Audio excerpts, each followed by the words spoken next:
folks, it's Jack from Red Dragon Longsword Academy, and in today's episode we are going over winding. So to start with, let's have a look at our point control and the targets on the body to aim for. Once you have thrusted in at your opponent, you then wind to the left, pushing your arms out as high as you can, keeping the point directly on the target.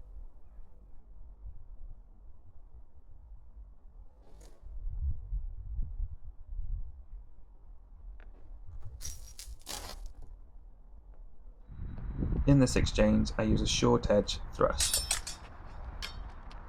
Once my point lands into the opponent's chest, I drive forward with all my body weight, pushing them off balance and giving me more control over them. I then end in a striking position if needed. Thrusting to the face of the head is a high risk, high reward.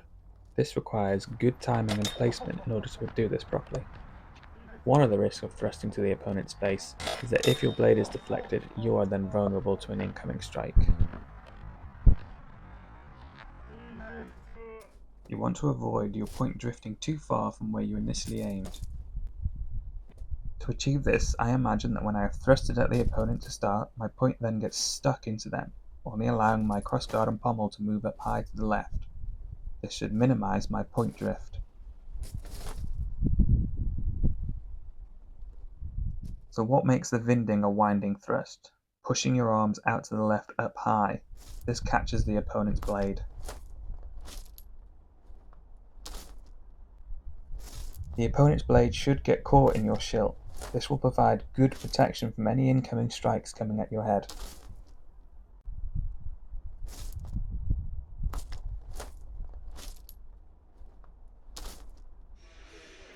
Once you catch the opponent's blade, drive your pommel up to the left and push your tip down into their chest. Once done, lean into them with your body weight instead of extending your arms. Doing both of these will give you maximum power and control of the opponent and their blade.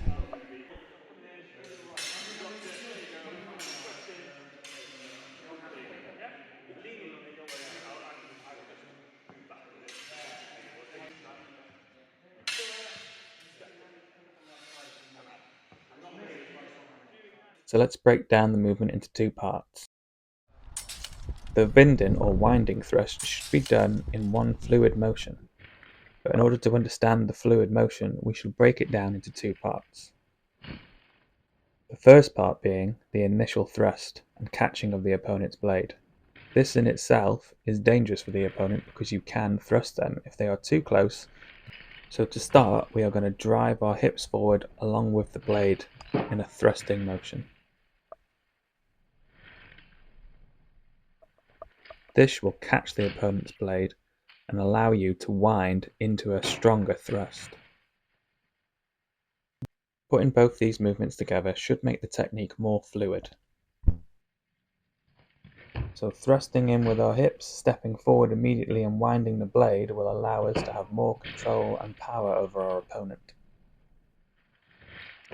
And like I said before, it is important to lean in with the body instead of just extending the arms when thrusting. This will give more power and more stability to your thrust. You want to avoid overstretching.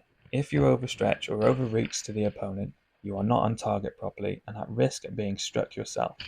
When in an overstretched position, it is harder to avoid a strike coming in, so it is best to make sure that you are well within range and the timing is correct. This technique should be done fast and fluid.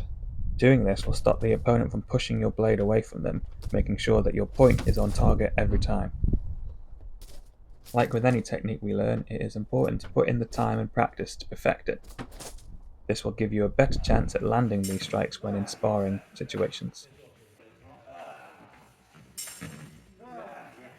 There we have it, folks. That was a short lesson on the winding/winding thrust. Thank you for watching.